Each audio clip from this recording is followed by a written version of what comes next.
Old Nick, Preacher of Evil or First Value-Free Political Scientist, by Murray N. Rothbard.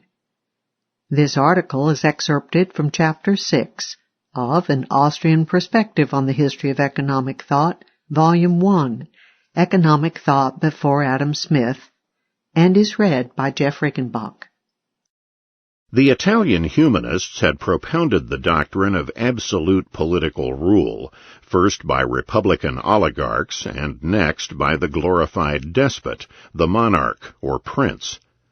But one crucial point remained to free the ruler of all moral shackles and to allow and even glorify the unchecked and untrammeled rule of royal whim.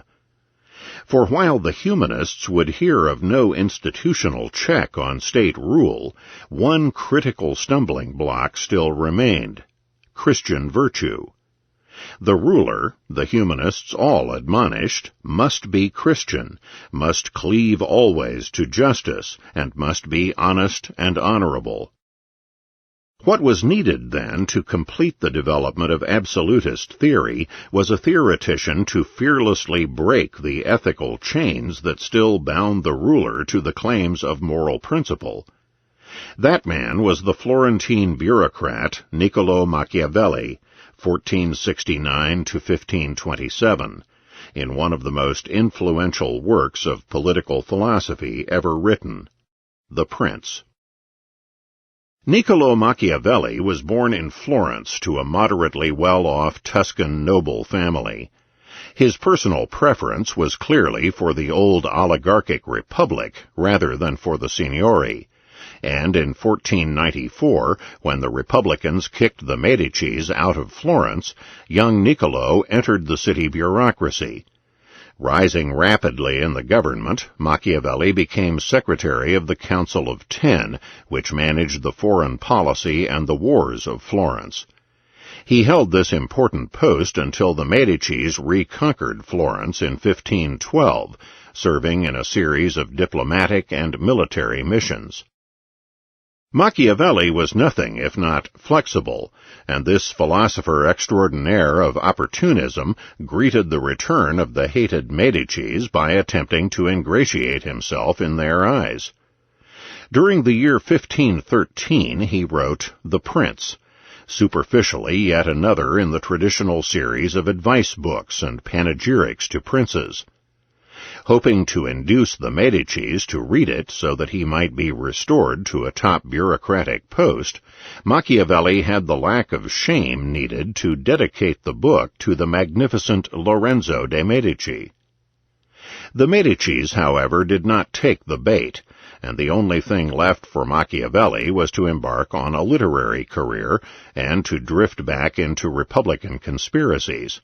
Machiavelli took part in conspiratorial Republican meetings at the Oracellari Gardens on the outskirts of Florence, owned by the aristocrat Cosimo Rucellai.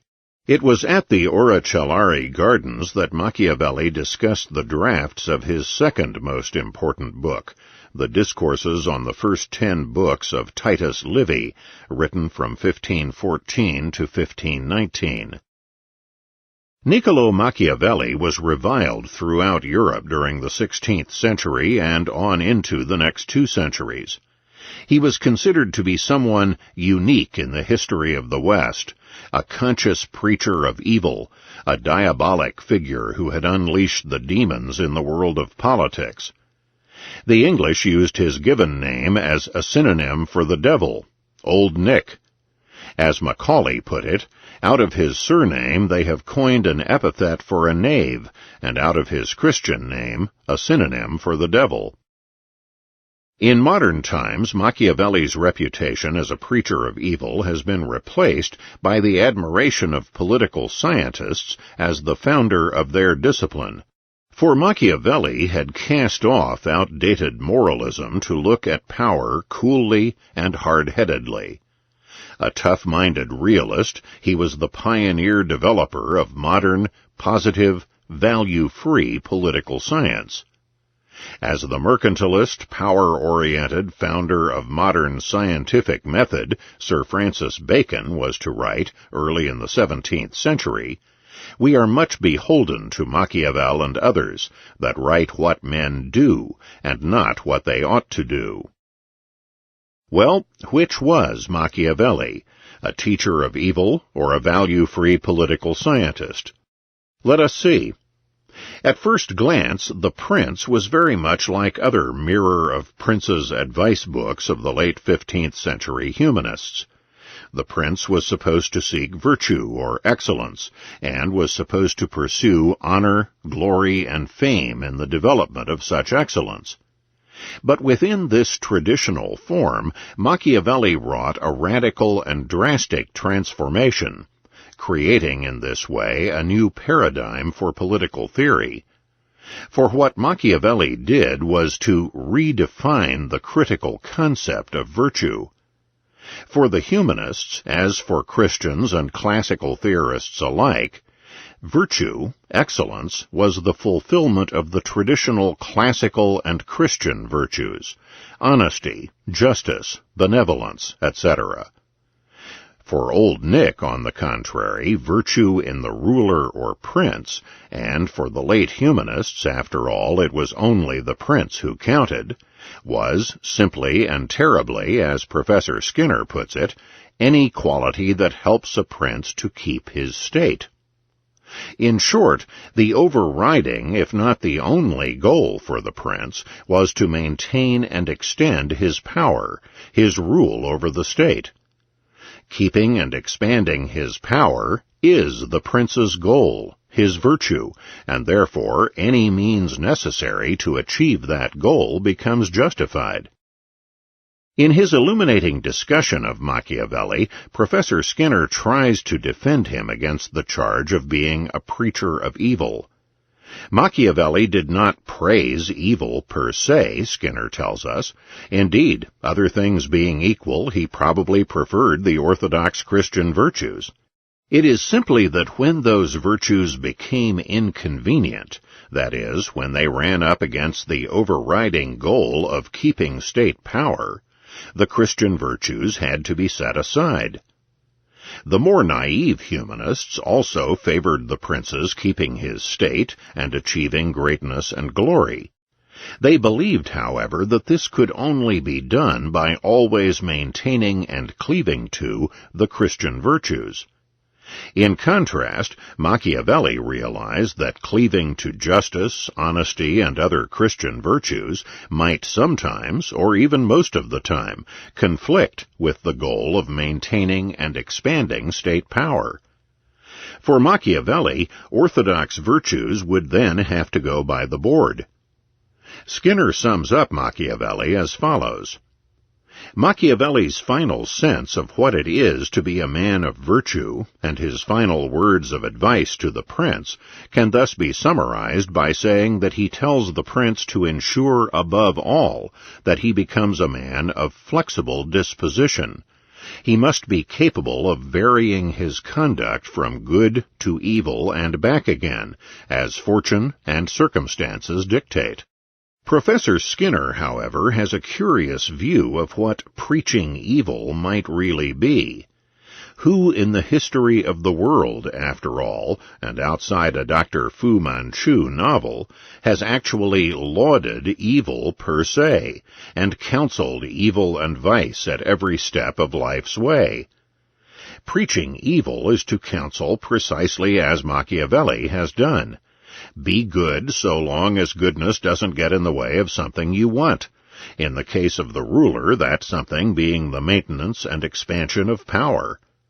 What else but such flexibility can the preaching of evil be all about? Following straight away from power as the overriding goal, and from his realism about power and standard morality being often in conflict, is Machiavelli's famous defense of deception and mendacity on the part of the prince. For then the prince is advised always to appear to be moral and virtuous in the Christian manner, since that enhances his popularity, but to practice the opposite if necessary to maintain power. Thus Machiavelli stressed the value of appearances, of what Christians and other moralists call hypocrisy. The prince, he writes, must be willing to become a great liar and deceiver, taking advantage of all the credulous. For men are so simple that the deceiver will always find someone ready to be deceived. Or, in the immortal words of P.T. Barnum centuries later, there's a sucker born every minute. And again, in praising fraud and deceit, Machiavelli writes that contemporary experience shows that princes who have achieved great things have been those who have given their word lightly, who have known how to trick men with their cunning, and who, in the end, have overcome those abiding by honest principles. Or, in the words of another astute American social critic, nice guys finish last. There is, of course, an inner contradiction in a preacher of deceit candidly broadcasting such views to one and all. For as rulers begin to adopt a pragmatic philosophy, which is their natural inclination in any case, the deluded public may begin to awaken to the true state of affairs. The suckers may wise up, and then continuing deceit by the ruling class might well prove counterproductive. The great liars and deceivers might no longer find so many subjects so ready to be deceived. Niccolò Machiavelli, therefore, was unquestionably a new phenomenon in the Western world, a conscious preacher of evil to the ruling class. What of his alleged contributions in founding a hard-nosed, realistic, value-free political science? First, one of his main contributions has been claimed to be the overwhelming use of power, of force and violence by the rulers of state. Machiavelli was scarcely the first political philosopher who understood that force and violence are at the heart of state power. Previous theorists, however, were anxious to have that power curbed by ancient or Christian virtues. But there is a certain refreshing realism in Machiavelli's total casting off the cloak of virtue in politics, and in his seeing the state plainly as unadorned, brutal force in the service of sheer power. There is a profound sense, too, in which Machiavelli was the founder of modern political science. For the modern policy scientist, political scientist, economist, sociologist, or whatever, is a person who has put himself quite comfortably in the role of advisor to the prince, or, more broadly, to the ruling class. As a pure technician, then, this counselor realistically advises the ruling class on how to achieve their goals, which, as Machiavelli sees, boils down to achieving greatness and glory by maintaining and expanding their power. The modern policy scientists eschew moral principles as being unscientific, and therefore outside their sphere of interest. In all this, modern social science is a faithful follower of the wily Florentine opportunist. But in one important sense, the two differ. For Niccolò Machiavelli never had the presumption or the cunning to claim to be a true scientist because he is value-free. There is no pretend value freedom in Old Nick. He has simply replaced the goals of Christian virtue by another contrasting set of moral principles, that of maintaining and expanding the power of the prince. As Skinner writes, it is often claimed that the originality of Machiavelli's argument lies in the fact that he divorces politics from morality, and in consequence emphasizes the autonomy of politics. But the difference between Machiavelli and his contemporaries cannot adequately be characterized as a difference between a moral view of politics and a view of politics as divorced from morality. The essential contrast is rather between two different moralities, two rival and incompatible accounts of what ought ultimately to be done. Modern social scientists, in contrast, pride themselves on being realistic and value-free.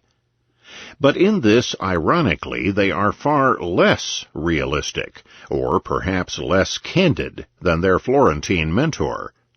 For as Machiavelli knew full well, in taking on their role of advisor to the rulers of state, the value-free scientist is willy-nilly committing himself to the end, and therefore to the overriding morality, of strengthening the power of those rulers. In advocating public policy, if nowhere else, value freedom is a snare and a delusion. Old Nick was either too honest or too much of a realist even to consider thinking otherwise. Niccolò Machiavelli, therefore, was both the founder of modern political science and a notable preacher of evil.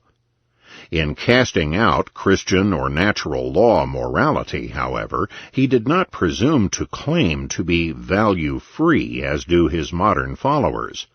He knew full well that he was advocating the new morality of subordinating all other considerations to power and to the reasons of state.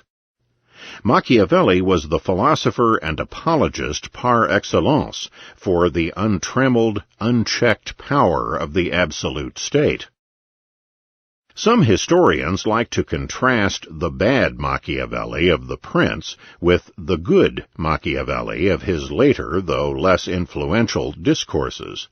Failing to convince the Medicis of his change of heart, Machiavelli reverted in the discourses to his republican leanings. But the old Nick of the discourses is in no sense transformed by goodness. He is simply adapting his doctrine to a republican as against a monarchical polity. Obviously, as a republican, Machiavelli can no longer stress the virtue and the greatness of the prince, and so he shifts ground to a kind of collective virtue by the community as a whole. Except that in the case of the community, of course, virtue can no longer be doing great deeds and maintaining one man's power.